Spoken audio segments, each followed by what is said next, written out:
and the well-being of everybody on this earth, then in the future, if they put it into actual action, which is what we're trying to do, get them not just into thoughts, but put it into action, that it will have a positive and beneficial effect. Oh, absolutely. Yeah, that's wonderful. And another contest, the book art contest. What's this one all about? Okay, the book art contest. It's, well, we want to do some T-shirts for our readers, basically. And I figured that would be kind of nice to get the readers involved and make the T-shirts at the same time. So we are inviting our readers that like our books to do a drawing inspired on the book, and we'll make the winning drawings into T-shirts. So, and then of course the reader gets the design printed on a T-shirt. They get a free T-shirt, and they also get a contract and royalties for every sale. Oh, great. So that's kind of fun, because the kid or adult, it could be an adult as well. I mean, just because we make it for young adults and children doesn't mean that adults don't read it. Actually, I get a lot of adults saying how much they loved our books, and how it's hard to put down, which is really good. So anyone that is interested and sends us something and we pick it, then and you get 30% of the sales of the book, of the T-shirt. That's great. Yeah. So many good things happening and so much to talk about. Anyway. We're going to move on to a few different things because we've got about 10 minutes left. But again, just a reminder, check out the website, brighterbooks.com.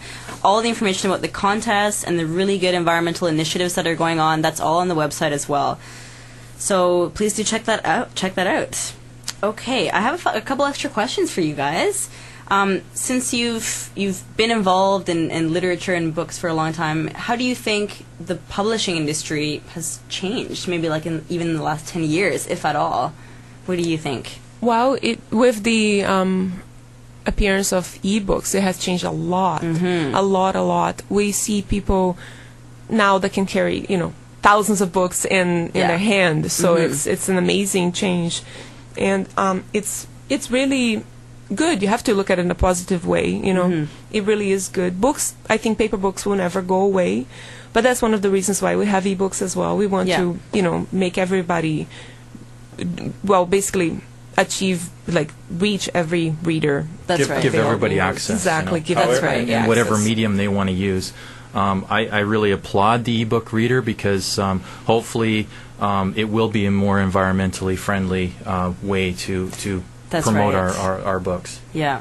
And it is. I myself love the feeling of a good hardcover. Me too, but I do. But in terms of environmentally friendly, then the online option is great, right? And again, it does increase accessibility, like you were saying, for different demographics. So that's good too. So I guess sort of hand in hand with that, have you noticed a decrease in demand for actual hard copy books?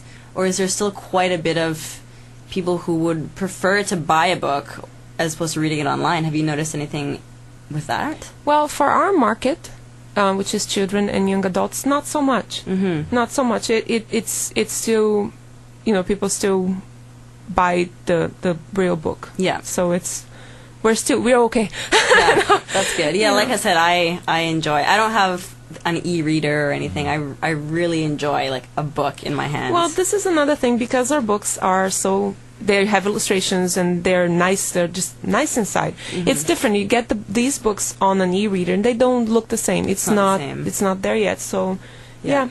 And with all the different, initiatives that you're doing in terms of printing the hard copy book, then that's going to help offset, the emissions from production as well. So that's good. Now, this is a bit of a loaded question, but why do you think, what's the most important reason to get young kids to be interested in books and to be engaged in literature? That's a huge question, I know. Well, this is the thing. A lot of people say it's important because of literacy and because of knowledge and because of all that. But really, the main thing right now, the world has become so... It's a really populated world, and it's a busy world. And it's a world where kids are not really... In school, you're in a hurry to teach them facts, and you don't really teach them imagination. And that everything is possible, and a book will teach you that. if you read enough books that the character is strong, the character does things, and they don't overthink, and they just do it, you know, and they are brave, and you know, they're honorable. If kids read enough books like that, that becomes them, you know. That is how the kid will behave. Yeah. And so you will, by getting kids to read these books and get used to the idea that everything is possible, then they will live their lives that way. And that's what I think the main thing for books for me. That's what books did to me. Yeah. You know. Yeah. Yeah. No, I feel the same way, actually. I have always been an avid reader, and it's an outlet, you know, it's a way to relax. It's a creative outlet, you know, it really makes the imagination go, especially as a young child. Yeah. In a way that, maybe kids aren't getting in our school systems anymore and that kind of thing. So, yeah, I totally agree with that. I think that's huge. Yeah, and of course, I mean, identifying with characters and sort of seeing that reflected back in yourself, some of those qualities. A good character is the best friend, really, you know. And if you're in a series, you're with that character for years. Like, let's think of Harry Potter, for instance. I mean, kids were like Harry Potter's best friend for all that time. I was Harry's best friend. Exactly. So, I mean, it's a huge change. So if you put books out that are positive and good and have that kind of character, you know, that people can relate to and that do good things, and sometimes mess up, but usually, you know, come up ahead. It's good for kids, you know. Yeah, learning. It is, yeah. Even in today's internet and video game and all of this, I think it's so important to have this literature and to have these books. And in terms of movies too, like the book is always so much better than the movie. I know. Always, like always. so much better. You're able to get to know the character more and to get that character development in a way that you don't get in movies. Well, that's the thing too. Angela's touching on, and you as well, Chantal, that the you get your imagination going. You know, and with a movie, it's kind of it's all fed to you. It's all fed already. To you, right? And you can't let your imagination go. And what you're getting is almost someone else's thought of what that character might look like or something else. Yeah, so you don't have to think of it for yourself. Yeah, that's a really good point. Yeah. What do you hope to see in the future for Brighter Books? So obviously these environmental initiatives keep this going.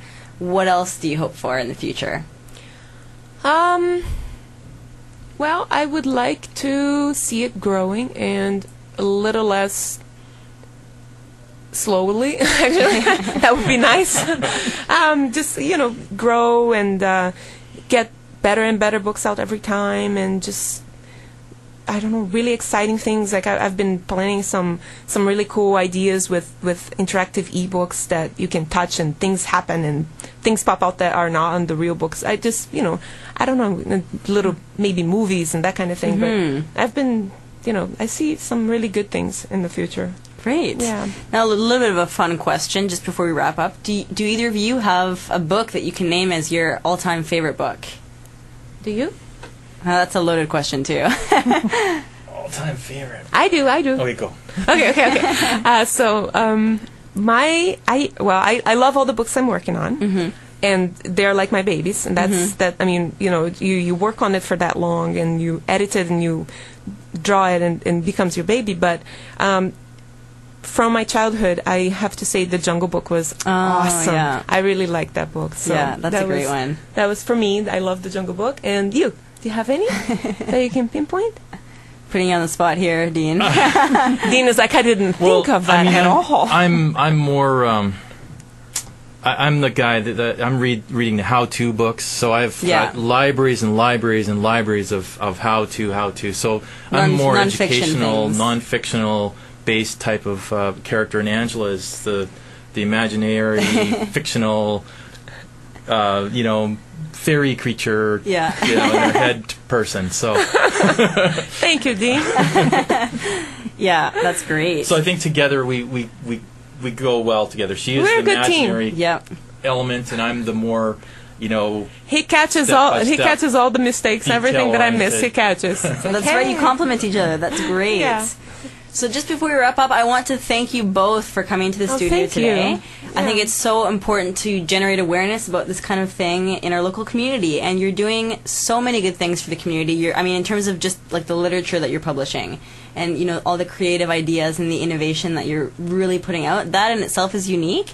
And of course, doing it in an environmentally sustainable way is so great, and it's something that we don't have here in Nanaimo, and that many other places don't have. And so it's something that I really wanted the listeners to learn about today. And I encourage you to contact them if you have any questions, to go onto the website and check it out, and really support this great local organization, because they're doing something for us that we don't have in the community. And that's really needed, and it's really good. A lot of great initiatives and programs going on. So I want to thank you guys for your hard work. Thank you. Thank you very much. And I know that as soon as people start to learn about the publishing house more and more, then I'm sure it will just skyrocket. Yay! So that's wonderful. So I want to thank you guys again. And that is our show. Changes is heard every Tuesday morning at 11 here on CHLY. Stay tuned now for another encore broadcast of Deconstructing Dinner. And on behalf of our production team, thank you so much for joining us.